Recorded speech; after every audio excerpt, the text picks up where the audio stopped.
A major new book has just been launched, highlighting some of the historic racing cars in the collection of Pink Floyd's drummer Nick Mason. The book even contains a CD of the sounds of the cars driven hard. Co-written by the Daily Telegraph's Mark Hales, we met up with the authors at a book signing session. Well, I first got into cars through my father. It was all his fault, really. And I used to go and watch him racing because he used to race vintage cars. And he was very involved in motorsport. He made films about the history of motor racing. And so the greatest childhood treat would be to be taken to Silverstone and watch him, and that's where it all started.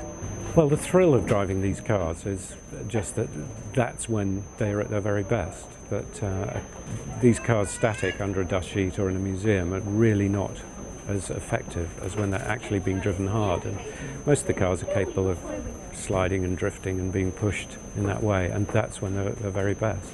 One of the things about this book is that what we've done is we've tested the cars and tried to make comparisons to show a little bit how motor engineering has changed over the years.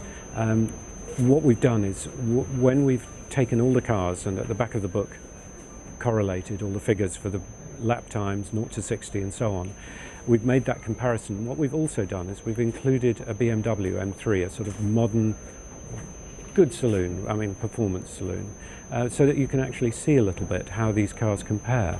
What you see is that cars have got better over the years and have got quicker round the circuit, but in fact a lot of those early cars are still really quick, and in fact 0 to 60 times on a 1936 car may be a lot better than on a much later car. Well, the special thing about the book is that we were able to drive all these cars so hard. We're both competing racing drivers and we both like to win. And there was no question of not driving them as fast as they could possibly go. And it's pretty rare to have somebody who's got all those cars in one collection and is happy to have them driven that hard. So we were able to drive them flat out, we were able to photograph them as we wanted. The book's full of special photographs, they're all original.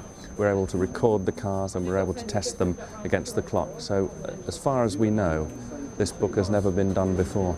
Well, I am asked which is the favourite car or which is the car I'd keep, and particularly which is the car I'd rescue if there was a fire. And my bank manager has instructed me to save the GTOs. It has by far the greatest value. But that's actually a good choice because it's not only the most valuable, it also is the best all-rounder. You can use it for racing, you can use it for rallying, and in fact you can drive it on the road. It looks beautiful, performs well, and has a lovely history.